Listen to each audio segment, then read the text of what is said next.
Good day, traders.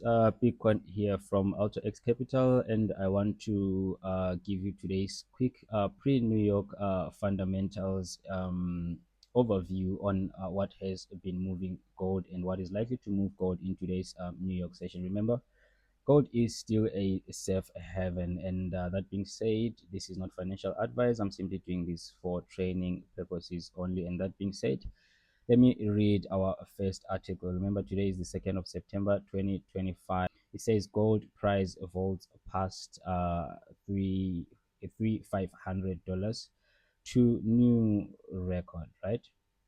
So this is an article by William Sunderland in Hong Kong. It was published about 8 hours ago from the time of this recording. So it says here that gold prices jumped to an all-time high on Tuesday, surpassing previous record in April after President Trump's Liberation Day tariffs announcement amid a weak dollar and expectations of a U.S. interest rate cut this month. So the point that actually caught my attention today was this one right here, which says that there is mounting concerns about the Federal Reserve's independence after Trump put pressure on Chair Jay Powell and moved to sack Governor Lisa Cook.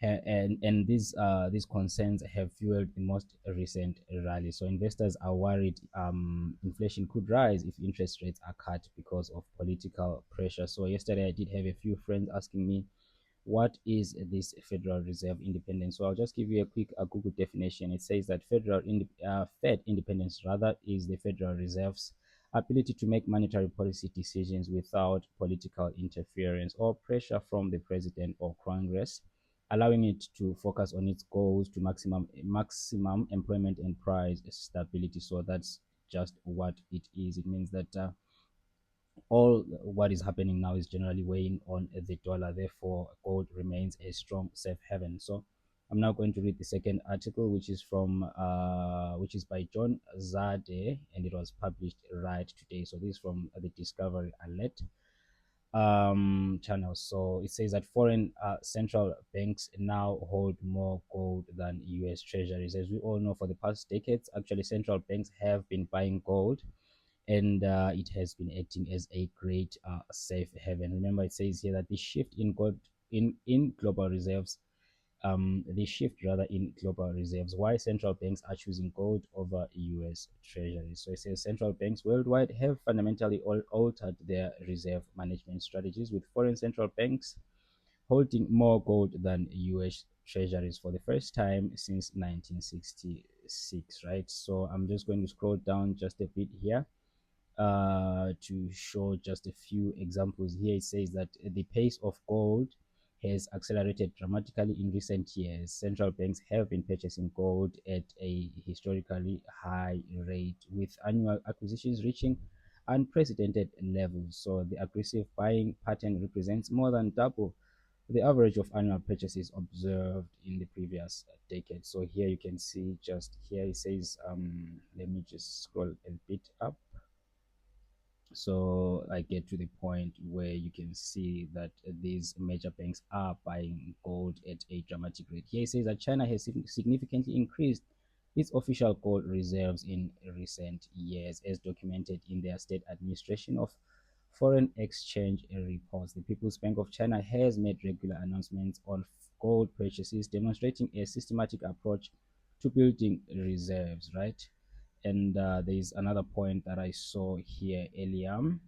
Of course, you can see there is also Russia has simultaneously pursued a deliberate strategy of reducing dollar exposure while building gold reserves.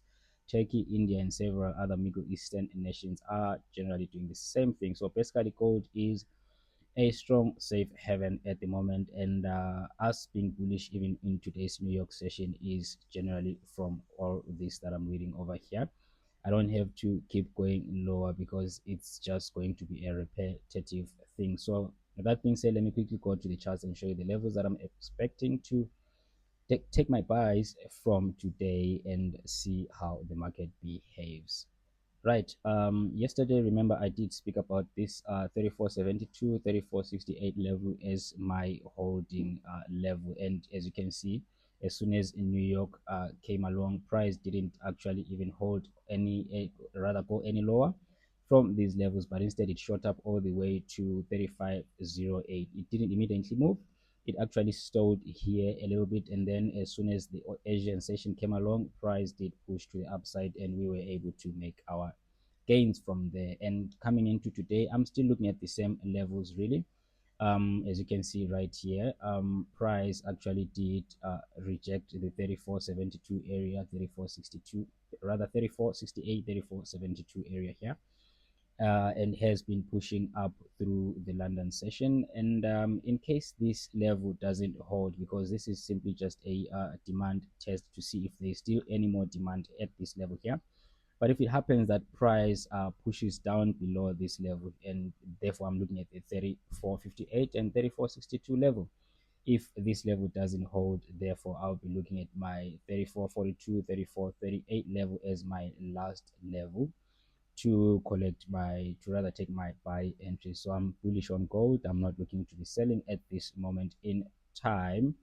And that being said, let's see what's going to happen during the New York session. Are we going to have price pushing all the way up right from these levels of 34.72, 34.68, or are we going to have price dip in a little bit further to 34.62, 34.58? But nonetheless, I am actually expecting price to push all the way to the 34.15 area, 34.15, 34.20 area over here. And if price manages to break above the 34.15, 34.20 area, I'll be looking at the 34 rather 35.15, 35.20, apologies for that.